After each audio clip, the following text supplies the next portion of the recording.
5 minutes, 5 freaking minutes. That is all it took to absolutely turn Manchester United over. 5 minutes is absolutely all it took to make. Man, move these glasses. I'm pissed. It took 5 minutes. Manchester United crumbled. 5 minutes against Leeds, our rivals. 5 minutes for Leeds, a team fighting for survival, to walk into Old Trafford and punch Manchester United right in the mouth. And all of that form, all of that moment absolutely went down the drain. You already knew something wasn't right. We got punched in the face and there was no way we were coming back up. This was not dominance. This was not control. This wasn't even a contest. It was pure chaos. And we were absolutely the ones on the ground. We were absolutely the ones being turned over on the freaking car. What are you saying? Second balls, Leeds. Aerial duels, Leeds. Intensity, Leeds. What were Manchester United do? We were passengers, and we can all sit down and talk about it was meant to be a foul on Calvin Louis for what he did to Lenny Yoro. I'm going to also talk about that. But today, Manchester United were slow, passive, and were sleeping on the job. We were sleeping on the job while we have the opportunity to make the gap bigger in us getting the Champions League. That is what happened. And then you see, literally, they absolutely just marked us really after that. Noah Okafor, 2 goals. And he literally tweeted, "Mama, look, I scored at Old Trafford twice." You are making these people's minds. You are making their come to Jesus moment. You're giving them their Kodak moment. That's what you're doing, Manchester United. 2 goals in 30 minutes. Game over. And just like that, Old Trafford went quiet. Not because Leeds were unbelievable, but because United made them look unstoppable for one goddamn reason. And if you thought that it couldn't get worse, Lisandro Martínez goes on and drags someone's ponytail as if he's trying to do an X-rated movie. Airpool, VAR, gone. And suddenly the conversation changes again. Was it too harsh? Maybe. But let's be real. The damage was already done before Lisandro Martínez left that pitch. Because here's the crazy part. Manchester United were better with 10 men than we were without. No urgency, no fight, no purpose in this game. Casemiro pulls one back and suddenly we start asking questions. Where was this in the first 60 minutes? That's the real story. Not the red card, not the referee, but the mentality. Why does it take a disaster to wake this team up? Why do you only fight when you got punched in the face? Why do you only fight when the game is already gone? Because teams chasing titles don't start like this. They don't wait to react. They don't get outworked or get outplayed by a team fighting relegation, might I add, by a team that is our rival. So what does this mean for Manchester United? It means this. It wasn't just a loss, honestly. This was the first real crack in the foundation of Michael Carrick. It's the first real crack because don't get me wrong, against Newcastle, the first loss, it was an individual brilliance of William Osula. Today, we were outplayed. Today, the boys came out without motivation. Today, the boys absolutely looked lethargic. And that's what is pissing me off. Not because we lost the game, not because we lost 3 points. That in its own right is annoying the crap out of me. But because the boys came out of the pitch, of the dressing room, looking like as if they were trying to start playing a preseason game. Because we spent almost 30 days without playing football. This might as well be a preseason game. It might as well. This is where the difference between the time you get between games, having only 1 game a week, this is where the psychological, mental strain or check out nature comes in play. That is the difficult part about it. And this is pissing me off. But without further ado, let's get into this and let's talk deeper into why Manchester United lost today against Leeds. Manchester United didn't lose this game. They handed it over to Leeds after 30 minutes.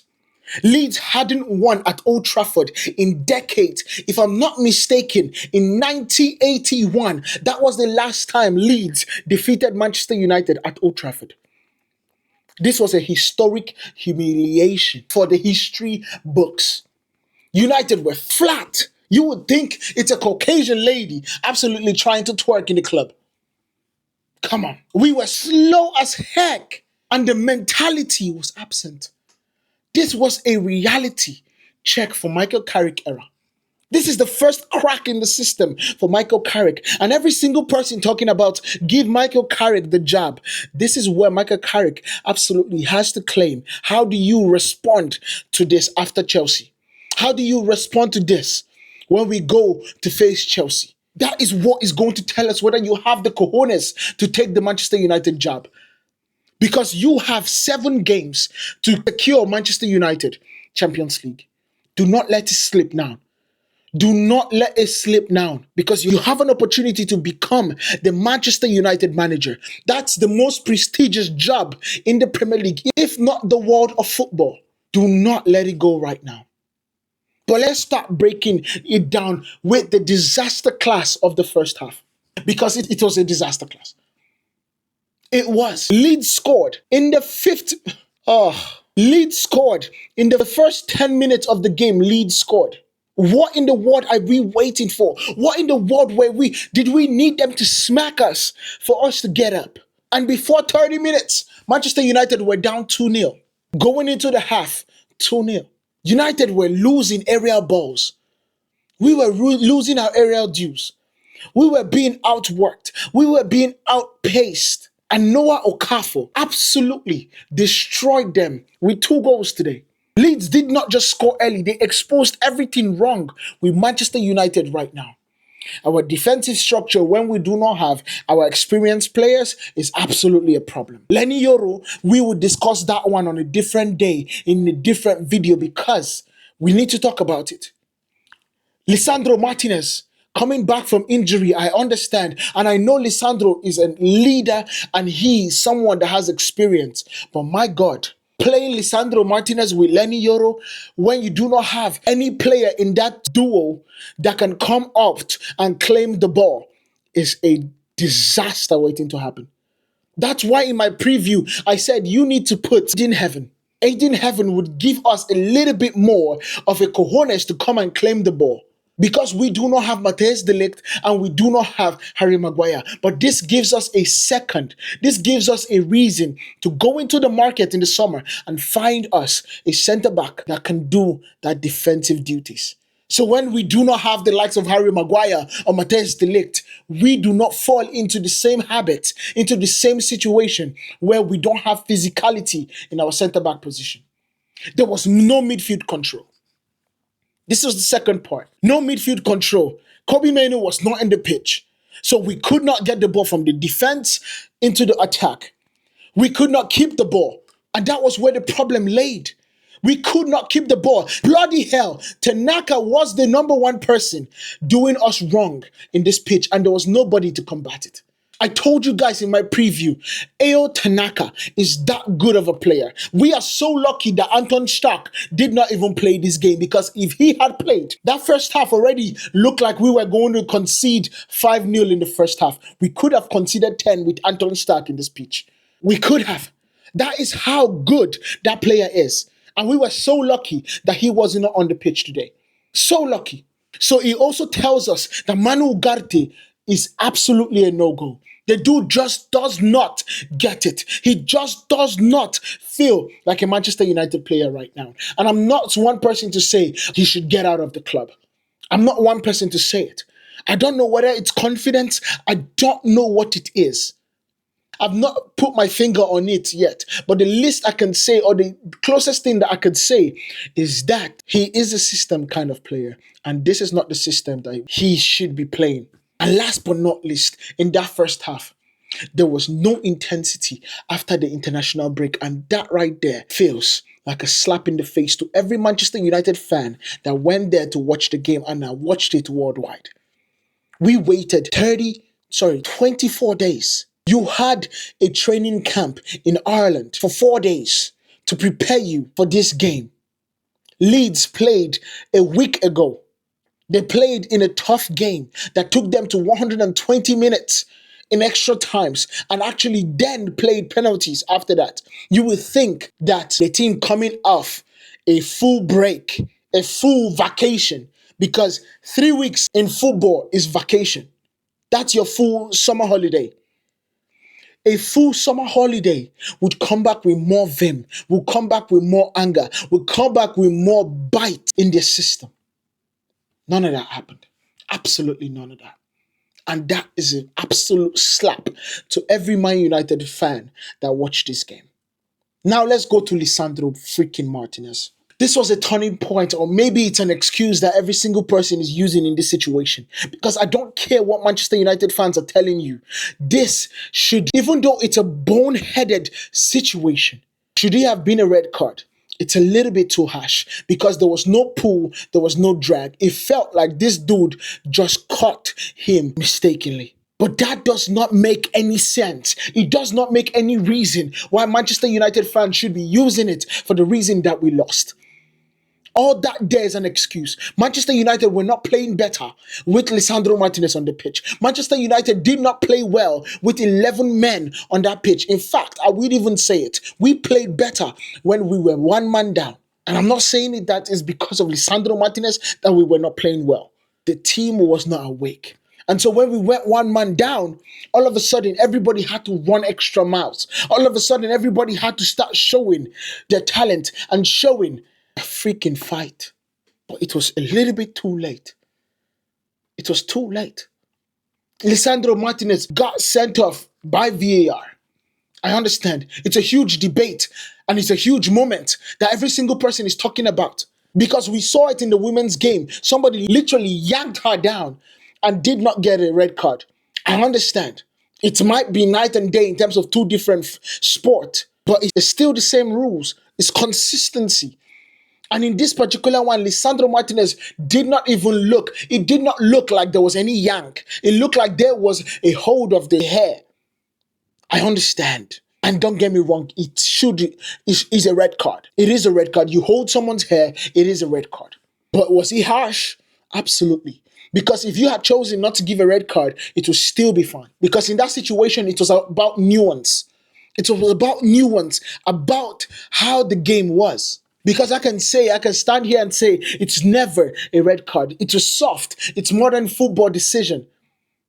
But then I can also say, Man United were already 2-0 down. And this didn't lose them the game. The red card did not cost Manchester United the game. It exposed how bad we were already and how much we needed to raise up our standard and our quality. And that right there is difficult. It's difficult to swallow because what were you waiting for? It's against Leeds. You should stand up. It's playing Leeds is as if we are playing against Manchester City. It's like we're playing against Liverpool. That is the gravitas of this game. And nobody stood up to be counted.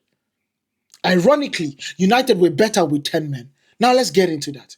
Casemiro comes up with a beautiful goal from the assist from Bruno Fernandes' pass. That means Bruno has gotten 17 assists to Casemiro's 8 goals, both setting records for themselves. Bruno is beating the record in single assist in a season for a Manchester United player, while Casemiro is getting his most goal contributions ever in his career. And I have to give them credit. But what we saw after that was more urgency. It was more direct play. It was more passion. This is gold when you start this way. It would have been perfect for the derby that was today. But why did it take us going down 10 men for United to wake up? Why? Because you start seeing that it's too late for chances. We got chance upon chance. We had the header from two headers from Šeško. One got cleared off the line, one got saved by the goalkeeper. Dalot definitely did a really good job, and the Newcastle goalkeeper, not Manchester United's player. We had goal line clearances 3 times in this game. 3 Leeds were hanging on, but that second half showed us that if we had came into this game with that energy, with that urgency, with that passion, with that fight, with that drive, with that move, we would have literally dispatched Leeds like they were babies, they were puppies.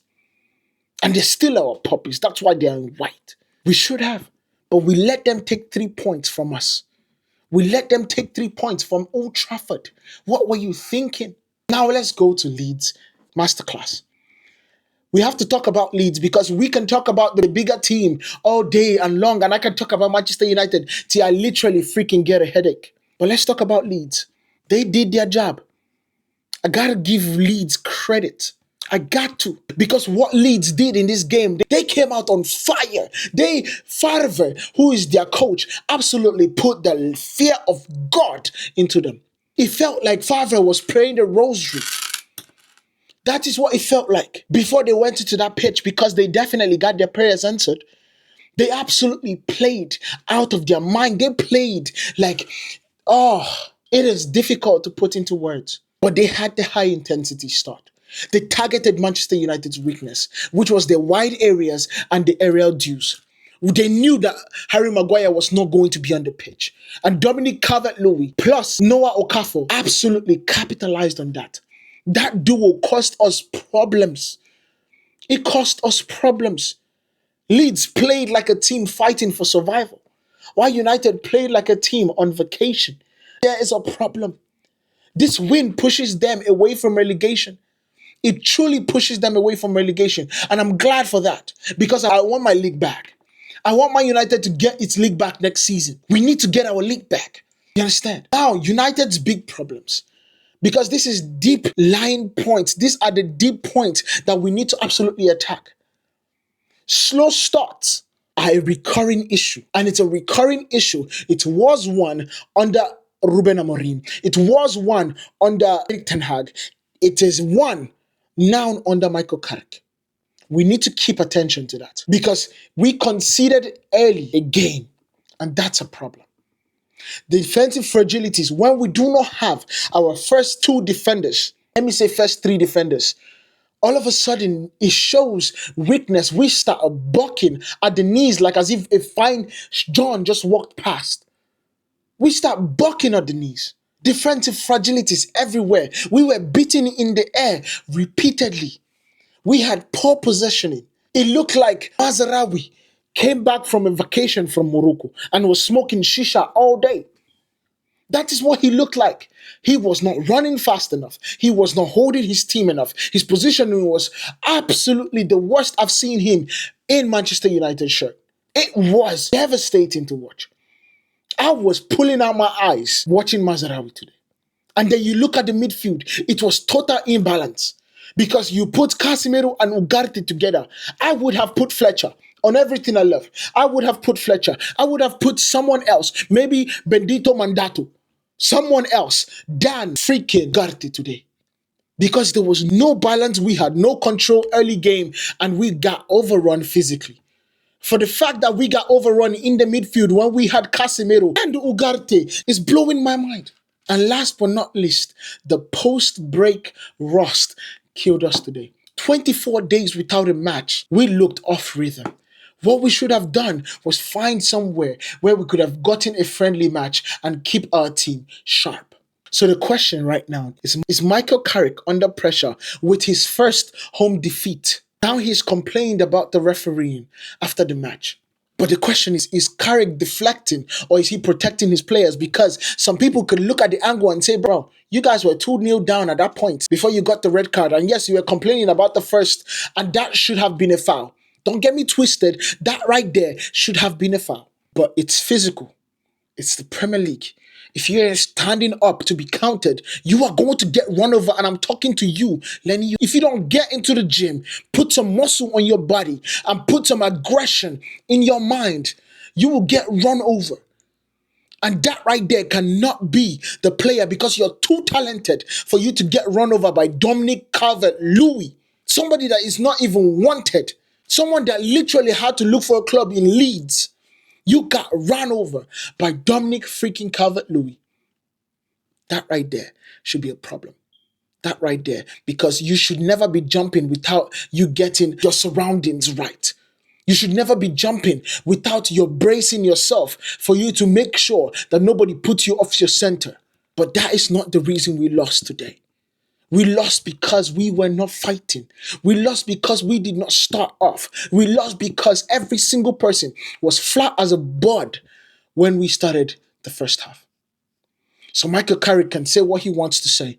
But there's no way that that is going to be the situation. If they, even though they did not score, let's say they did not score from that first goal, they would have scored. They definitely would have. The way we played, they definitely would have. They had over 3 other chances to put the ball in the back of the net. They would have scored us and they would have won this game. They deserve to win. But what are the big picture implications? Because we need to also focus on that.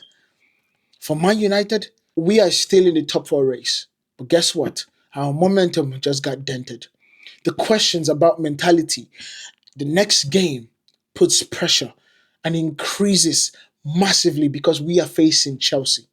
And for Leeds, massive survival boost. Identity plus fight is absolutely clear for them. This is what they need to do to stay in the Premier League. You understand? This is what they need to do to stay in the Premier League. But to be honest, before we close this soliloquy, this isn't just a loss, it's a warning for Manchester United. It's a warning for Michael Carrick. It's a warning that for these players that we need to absolutely lock in. We haven't gotten Champions League yet, and because we haven't, we need to absolutely make sure that we lock in and win and dispatch of Chelsea like they are babies. If not, we will be in trouble. If United don't fix their starts, this season will collapse when it matters the most. Leeds came to survive and United came to sleep. And that right there tells us everything. But let me know what you guys think about this down in the comment. Make sure you guys hit that like button, hit that follow button, and hit the subscribe button. Consider hitting the subscribe button so we would absolutely see you in the next one. I'll see you.